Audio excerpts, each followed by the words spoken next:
Bonjour, aujourd'hui nous allons aborder les grands principes du taoïsme en 7 points. Alors le taoïsme, on pourra en parler pendant des heures, des jours, des semaines, sans doute même des années. L'idée, ça va être simplement de comprendre les grands axes qui permettent d'avoir un axe philosophique et de compréhension, notamment des médecines énergétiques. Alors, on va être extrêmement simple et synthétique. Juste, on va essayer de se souvenir que le taoïsme, c'est une philosophie, c'est une manière de concevoir la vie, et donc ça n'est en rien, en tout cas, une religion, même si dans tous les domaines, vous trouverez toujours des gens qui vont dans l'extrémisme et qui ont besoin d'être dans l'excès. Alors, j'aimerais que vous preniez simplement ces informations comme des concepts et puis finalement des outils pour mieux concevoir son quotidien et comprendre finalement l'environnement dans lequel nous vivons et l'accepter tel qu'il est et pas tel qu'on voudrait qu'il soit. Alors, la première observation des taoïstes, le premier paradigme et le premier point, c'est que la vie est bien faite. Alors attention, on n'est pas du tout dans la logique béni oui oui de la vie est charmante, la vie nous veut du bien. La vie, elle n'est ni bien ni mal, elle ne cherche pas à récompenser ceux qui ont été gentils et à faire payer ceux qui ont été mauvais. Là, on est dans une logique assez infantile et donc là, il faut rayer ça de la carte. Dans cette idée de la vie est bien faite, il faut comprendre que la vie est intelligente. La vie, elle est cohérente et donc finalement, il n'y a que des principes de cause et de conséquence. Dans ce process-là, en fait, la notion de hasard disparaît complètement. C'est d'ailleurs un principe simple et physique, c'est-à-dire qu'en fait, il n'y a pas de hasard, il n'y a par contre que des circonstances larges et importantes qui nous échappent. Donc chaque chose est la conséquence naturelle de ce qui l'a précédé. Et donc ça, c'est extrêmement important puisque ça permet aussi, quand on aborde les différents événements de la vie, de ne pas le vivre dans une victimisation, dans une posture de Calimero, mais de comprendre que tout ce qui arrive est une conséquence et que nous ayons été acteurs ou non de ce qui est arrivé, ce qui compte, c'est de redevenir acteurs des événements à venir. Voilà, premier point, la vie est bien faite. Comme la vie est intelligente, eh bien ça nous amène sur le deuxième point, c'est la notion de macrocosme, microcosme. Si la vie est bien faite et intelligente, ce sont les mêmes principes qui animent l'infiniment grand et l'infiniment petit. Donc pour bien comprendre l'infiniment petit, il suffit d'observer l'infiniment grand. La philosophie taoïste, elle est née d'un processus ou d'un désir particulier initial qui était finalement de prolonger la vie et peut-être même pour certains taoïstes de devenir immortels. Ils ont pris un certain nombre de produits, donc des produits toxiques avec du mercure, etc. Et finalement, il n'y en a aucun qui a réussi à être immortel. Ils n'ont donc gardé comme objectif que celui de la longévité. La longévité, celui de la santé, et pour bien comprendre comment fonctionnait un organisme humain, eh bien ils ont décidé de comprendre comment fonctionnait l'environnement. Et en observant l'univers visible, c'est-à-dire le ciel, la terre, eh bien, on allait pouvoir essayer de comprendre comment finalement, eh bien, en observant cet univers, on allait comprendre le fonctionnement de l'organisme humain. Donc finalement, on est dans cette idée que quand on observe quelque chose, une partie du tout, on va peut-être avoir l'opportunité de comprendre le tout, ou inversement, quand on observe le tout, on va pouvoir avoir une compréhension des processus qui animent une partie du tout. La notion de macrocosme ou microcosme. Dans la médecine énergétique et notamment diététique, on appelle ça la théorie des signatures. Paracels disait qu'on pouvait soigner les choses par son homologue. Et donc l'idée, c'est finalement de regarder dans la nature ce qui correspond aux structures du corps et finalement s'en nourrir. Quand on regarde les noix, eh bien elles ont une forme de cerveau et on se rend compte qu'il y a des éléments indispensables au fonctionnement cérébral. Quand on regarde une tomate coupée en tranches, on y retrouve étonnamment le fonctionnement, en tout cas la structure du cœur, et la tomate apporte des éléments nourriciers pour le cœur. Quand vous regardez le bambou, vous y retrouvez la trame de l'architecture vertébrale. Il y a dans le bambou une grande quantité de silice, il y a aussi du calcium, qui sont des éléments qui vont nourrir finalement les structures corporelles et les structures vertébrales. Donc on voit bien que cette théorie macrocosme-microcosme, on peut la retrouver dans l'alimentation, on peut la retrouver dans la phytothérapie et ça peut devenir extrêmement intéressant à des hauts niveaux thérapeutiques. Troisième point, le principe du ciel et de la terre. Eh bien oui, il y a deux polarités. Alors les orientaux n'appellent pas ça le ciel et la terre, ils appellent ça le yin et le yang. Mais dans l'univers visible, il y a deux dimensions. Une première dimension qui est au-dessus, qui ne veut pas dire qu'elle est supérieure, elle est juste au-dessus, voilà, et donc qui est le ciel, et une dimension en dessous qui est la terre. Alors la terre, c'est une dimension mesurable, palpable, quantifiable, elle nous nourrit, elle nous apporte des aliments, elle nous apporte de l'eau, elle nous apporte de la protection, et on voit bien que finalement cette énergie yin, elle est profondément nourricière et protectrice, donc elle est naturellement maternelle et féminine.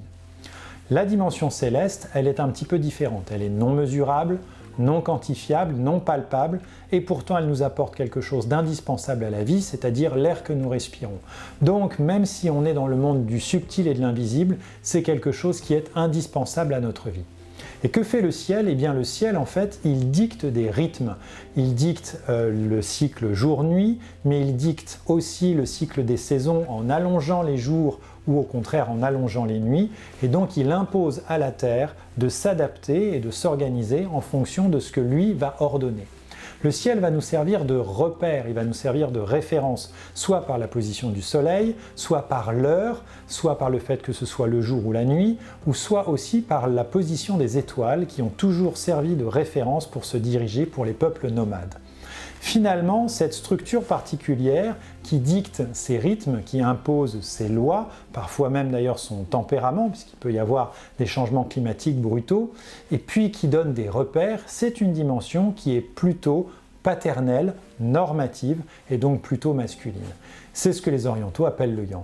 Le yin et le yang sont donc deux dimensions qui sont extrêmement importantes et qui vont devenir les référentiels de la compréhension du monde, mais du monde macrocosmique, ce qui veut dire que dans le monde microcosmique, on retrouvera toujours la dimension du yin et du yang.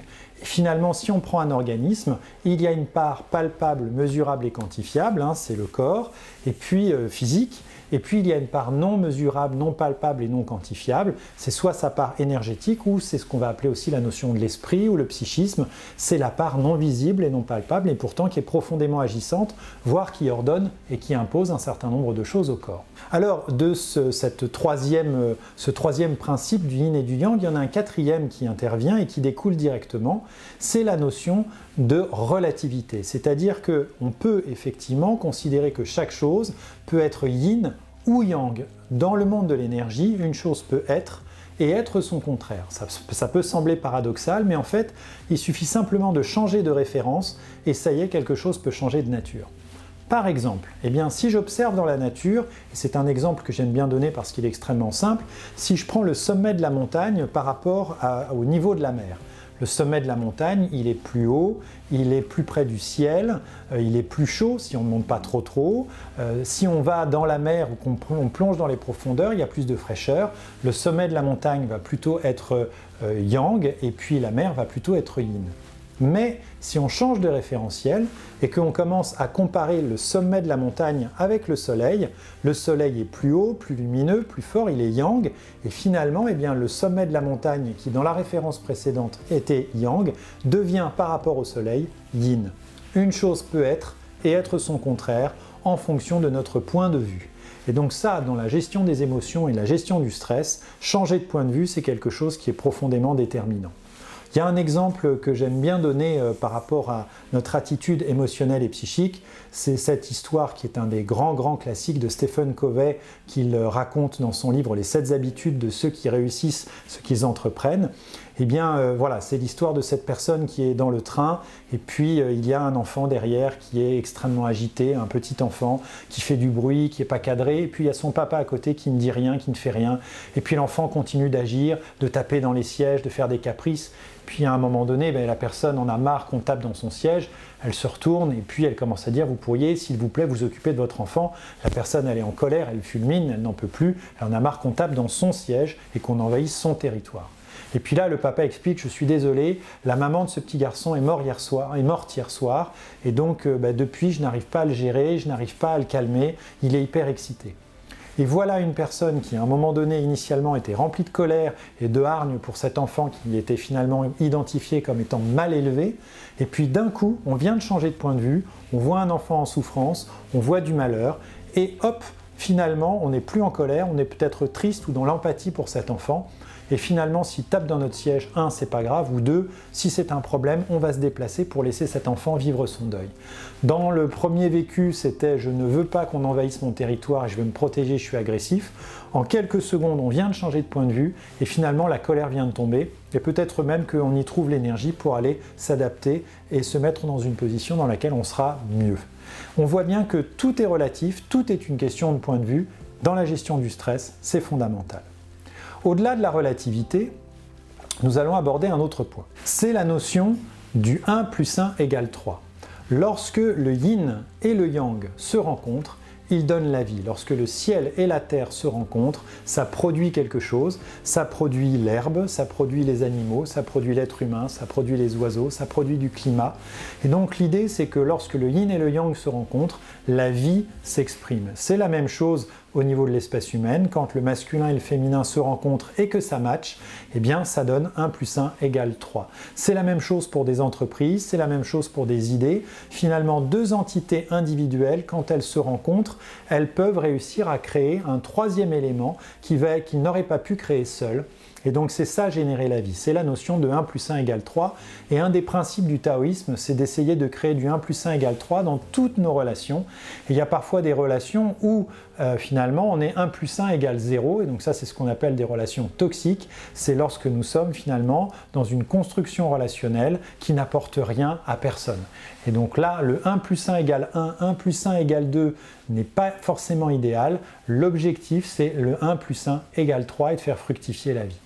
Donc demandez-vous toujours quand vous êtes en train de travailler ou quand vous êtes dans la relation à l'autre ou dans la communication, si finalement vous êtes dans cette logique du 1 plus 1 égale 3. Attention, le 1 plus 1 égale 3, ça ne tombe pas du ciel, c'est du travail. Lorsque un couple produit la vie, il y a la jouissance effectivement d'ensemencer la vie, mais ensuite cette vie, il faut la procréer, il faut l'accoucher, il faut l'élever, et on voit bien que le 1 plus 1 égale 3, c'est pas simplement quelque chose de facile et fluide, c'est quelque chose qui se mérite et qui invite des efforts, mais on récolte aussi un certain nombre de choses semées. Donc il y a aussi un autre plaisir que de voir un projet de vie et pas forcément un enfant. Ça peut être un projet personnel, ça peut être un dossier professionnel, ça peut être un projet de relation, ça peut être des vacances, ça peut être voilà, plein de choses qui vont faire que ça va générer la vie, ça va générer de la joie. La rencontre du yin et du yang, quand elle est harmonieuse et équilibrée, ça produit la vie. Élément suivant, après le 1 plus 1 égale 3, il y a la notion de cycle. C'est-à-dire que dans la vie, si vous regardez notre environnement, le ciel et la terre sont dans un changement permanent. Le ciel est dans un changement rapide, jour, nuit. Il est aussi dans un changement lent avec la notion de longueur de jour et longueur de nuit qui modifie tous les jours de quelques minutes. La nature aussi se transforme. Il y a les saisons, il y a la notion de naissance, de croissance, d'épanouissement, de vieillissement, de mort. Mais dans la nature, la mort, et en tout cas dans la logique orientale, la mort n'est pas l'inverse de la vie, c'est une étape de transformation qui invite à la renaissance. Et donc finalement, eh bien, ce que l'on peut observer dans le macrocosme qui est cette transformation continue, eh bien, c'est la même chose au niveau de l'organisme humain, au niveau de nos relations, au niveau de nos fonctionnements. C'est la loi de l'impermanence. Tout change en permanence et donc on pourrait résumer ça dans une logique qui est moins enthousiasmante, dans l'idée que rien ne dure. Rien ne dure, qu'est-ce que ça veut dire? Ça veut dire qu'en fait rien n'est jamais acquis, que dans un couple effectivement les choses peuvent durer. Alors tôt ou tard, un couple, ça finit par se terminer, que ce soit parce qu'il y a une rupture, un divorce, ou parce que, même si on a vécu pendant 70 ans ou 80 ans ensemble, il y a un moment donné, il y en a un qui s'en va. Donc l'idée, c'est que finalement, puisque rien ne dure, première option, soit on est profondément pessimiste, et puisque rien ne dure, la vie n'a pas de sens, et donc quel est l'intérêt de s'investir et quel est l'intérêt de faire? L'autre option, c'est que puisque rien ne dure, chaque moment a une valeur extraordinaire. Plus une chose est rare, plus elle a de la valeur. Et donc l'avoir conscience que que tous les moments sont rares, ça nous invite à être davantage dans l'instant présent. Et être dans l'instant présent, le présent c'est aussi synonyme de cadeau, c'est être dans le ici et maintenant, pas projeté dans ce qui a été, pas projeté dans ce qui aurait dû être ou de ce qui devrait être simplement dans le ici et maintenant et dans la satisfaction de l'instant présent. C'est un vrai travail, c'est un travail de pleine conscience et de tous les instants, mais c'est quelque chose qui a du sens. Voilà. Et puis, il y a aussi un autre élément, savoir que rien ne dure. Eh bien, quand on est dans les périodes, on va dire compliquées, les périodes difficiles, les périodes de deuil, les périodes de douleur, les périodes de maladie, c'est aussi se souvenir que ces périodes-là, eh bien, elles ne durent pas. Alors, il y a des périodes plus longues que d'autres, ça c'est une évidence, mais ça évolue toujours. Et ça nous amène au dernier élément, c'est celui qui est le 7e principe de la transformation. C'est-à-dire que, au-delà de la notion de changement, dans la vie, les choses changent de nature de manière assez régulière. Alors, pour vous donner un exemple par rapport à ça, eh bien, nous allons prendre l'expérience de l'été et l'expérience de l'hiver. Pendant l'hiver, on va avoir le sentiment que tout est mort, tout est complètement mort. Et pourtant, dans cette notion de vie absente, dans les profondeurs de la terre, il y a des graines qui sont en train de travailler très très dur et qui vont justement faire en sorte qu'au moment du printemps et des premières lumières et des premières chaleurs, vous allez avoir les premières pousses qui vont sortir. Mais ça n'est possible que parce que la vie a beaucoup travaillé en profondeur pendant l'hiver. A l'inverse, pendant l'été, eh bien, qui est un moment de pleine vie, de lumière, etc., c'est le moment où les fruits tombent et d'une certaine manière, lorsqu'un fruit tombe de l'arbre, eh bien, c'est le moment de sa mort. C'est le moment où il va venir s'écraser au sol et c'est le moment où les graines vont commencer à ensemencer la vie dans la terre. Ça va être recouvert par l'humus au moment de l'automne, etc. Mais voilà, les fruits sont déjà au sol. Et finalement, dans les moments de mort de l'hiver, eh bien, il y a la naissance et le travail de la vie.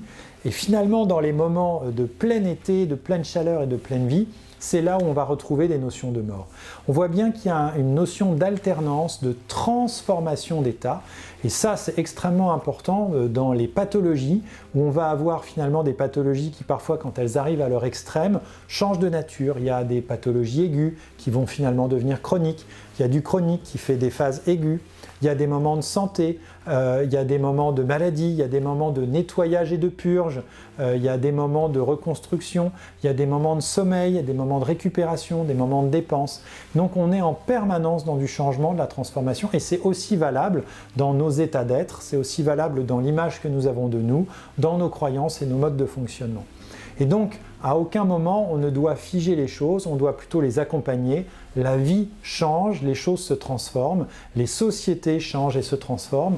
Et donc, c'est un vrai travail pour l'être humain et c'est une vraie philosophie taoïste que d'accompagner ces changements. Surfer sur la vague, ça permet de s'adapter et d'être dans le no-stress ou en tout cas la limitation maximum des dépenses d'énergie au quotidien, préserver son énergie, rester en équilibre avec son environnement et les changements de l'environnement, c'est ce qui permet de rester en bonne santé, c'est ce qui permet d'avoir le meilleur niveau de bien-être et d'épanouissement, et c'est tout ce que je vous souhaite. Et donc, je vous souhaite à toutes et à tous une excellente adaptation aux différents flux et aux changements de la vie au quotidien. Et souvenez-vous, chaque jour, un pas